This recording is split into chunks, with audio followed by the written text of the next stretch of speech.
The Lok Sabha Ethics Committee is currently examining a complaint against Mahua Moitra, a member of parliament from West Bengal, filed by Nishakant Dubey of the Bharatiya Janata Party. The complaint alleges that Moitra received money from a businessman for asking questions in parliament to promote the person's business interests. If proven, this constitutes breach of privilege and contempt of the House, potentially leading to Moitra's expulsion. The Ethics Committee, established in 2000, investigates unethical conduct of MPs without a defined ethical conduct term. However, Moitra's case, involving illegal gratification, should be handled by the Committee of Privileges, not the Ethics Committee.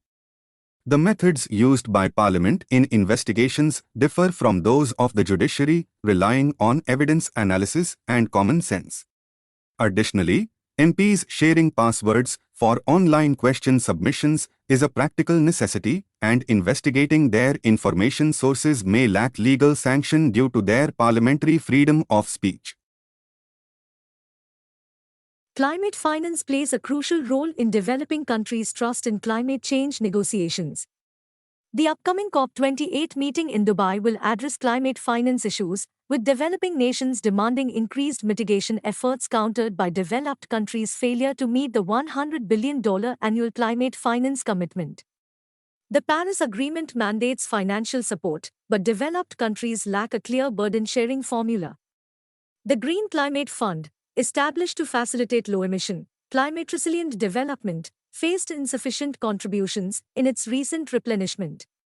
Unlike past responses to financial crises, there's a lack of political will and urgency in securing climate finance, jeopardizing global efforts to combat climate change.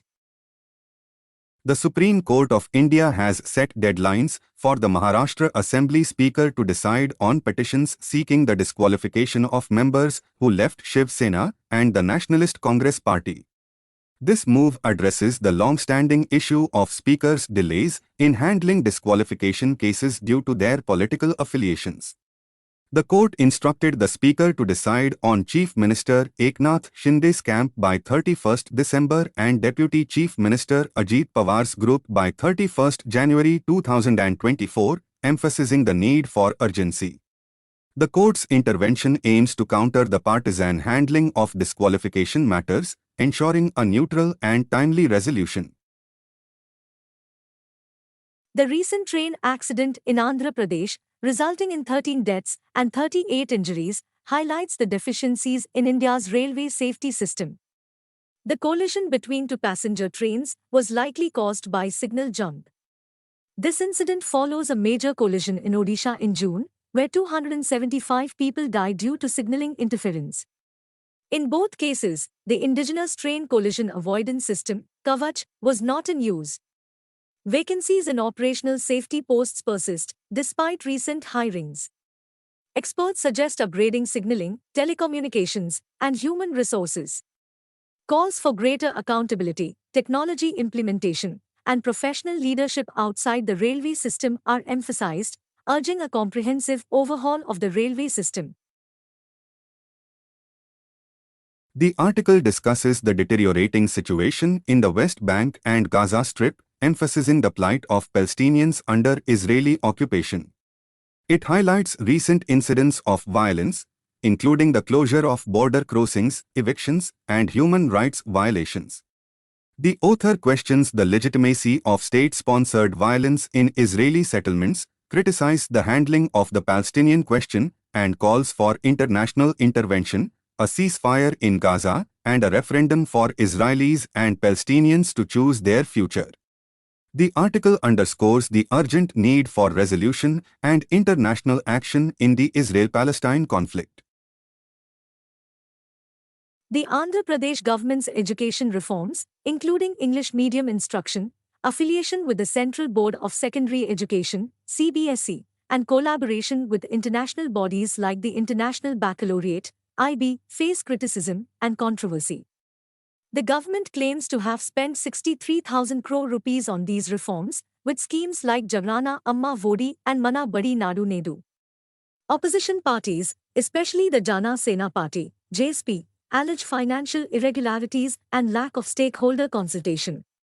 The rapid implementation of initiatives without proper groundwork has sparked concerns among teacher unions and educationists, who stress the importance of coherent and well-planned education policies to ensure their success.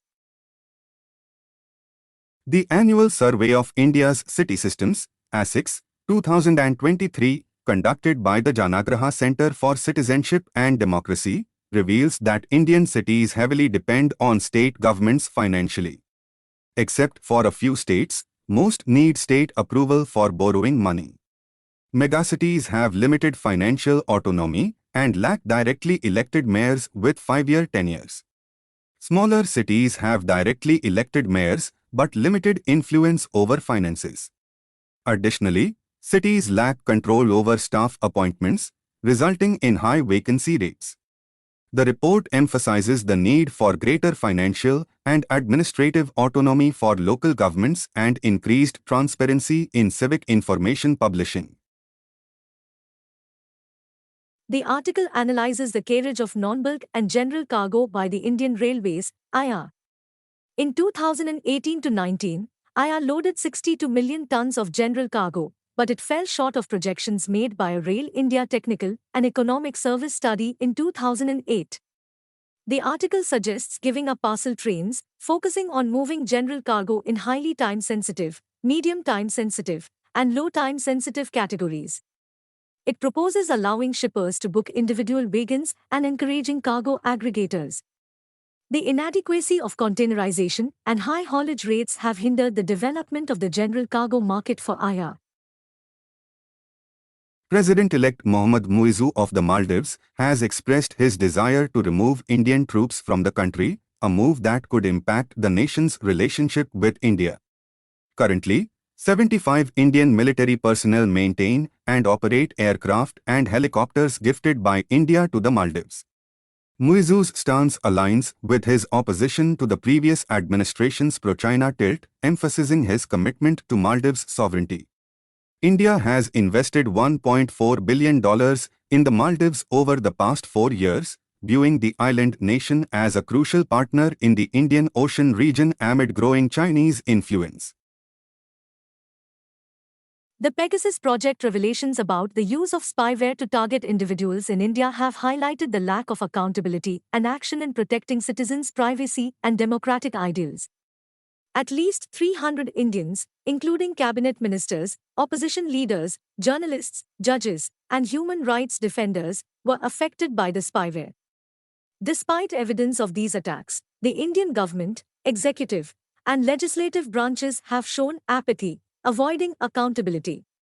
The lack of surveillance reform and oversight in legislation has led to severe harm to India's democratic ideals, endangering the right to privacy and civil liberties. Urgent comprehensive surveillance reform is necessary to prevent further intrusions. India's Deep Ocean Mission, DAM, is a significant initiative aimed at exploring and harnessing the depths of the ocean.